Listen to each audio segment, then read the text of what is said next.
Мәдинә Маликова. Августның бір кешендә. Хафизаның фатир ишеге тышкы яктан ялтыравык ак буяуга буялган.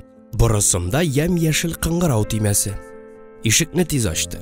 Милиция киемендәге кешене күреп, куркынып китте. Кыңгырт күзләре зур ачылды, калтырабрак торган бит очлары кызарып чыкты. Кулларын кая куярга белми аптырап, кичкенә алъяпкычын рәтләргә кереште. Бөтен кичерешләре йөзенә бәреп чыга. Балаларча ихласлык 30лар тирәсендәге бу хатынны яшәртеп җибәрә иде. Ник яратмыйлар икән аны Саша агай белән Настя түти? Менә ул ят күзләрдән нәрсәнедер яшерергә теләгәндәй ишеккә аркылы басып тора.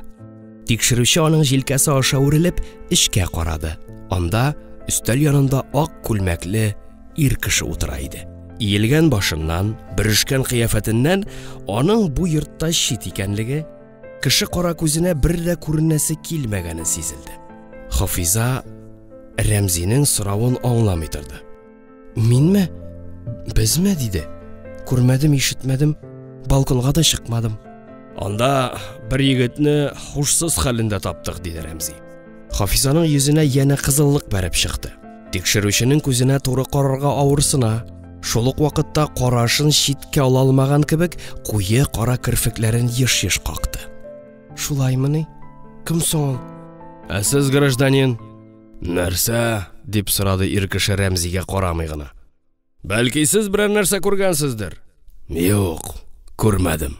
Исхак турында сорагач, Хафиза кызарынып чыкты, әмма нык итеп, белмим шул, күрмәдем бүген дип җавап бирде. Без аз аралашабыз.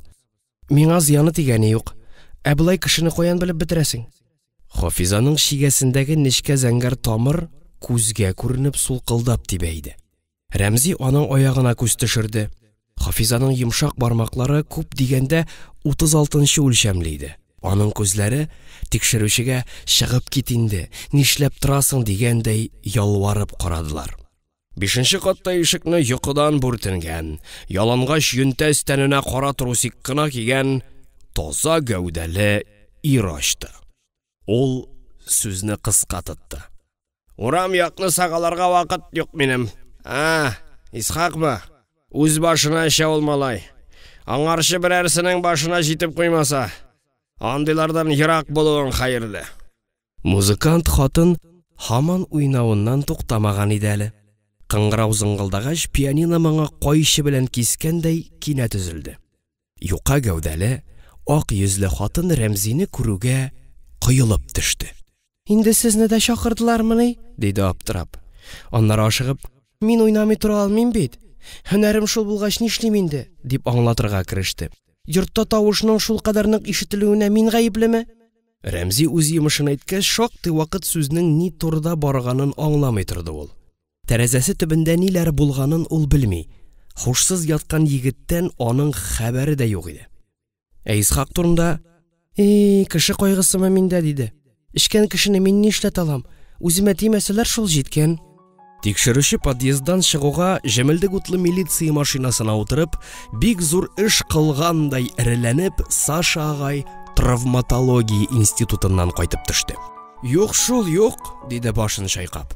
Таныш кеше булып чыкмады. Андыйның күзгә башка чалынганы юк. Травматология институтының нейрохирургия бүлеге 4нче катта иде. Керегез, утырып торыгыз, диде шәфкать туташы, һәм корыч хәрефләр белән ординаторская дип язылган ишекне ачты. Әклимә Ильясовна авыру янында, хәзер мин аңа әйтермен. Рәмзи ак бүлмәгә кереп, пыяла белән капланган өстәл янына утырды. Шимбә көнне, җитмәсә төн уртасында бүлек мөдиренең эштә булуына гаҗәпсенде. Мөгаен чакырып китергәннәрдер дип уйлады. Нейрохирург Әклимә белән тикшерүче Рәмзи сирәк очрашалар. Алайда танышлык күп еллардан килгәнгә күрә бер-берсен якын күрәләр иде. Әклимә Рәмзине сокландырган шәхесләрнең берсе иде.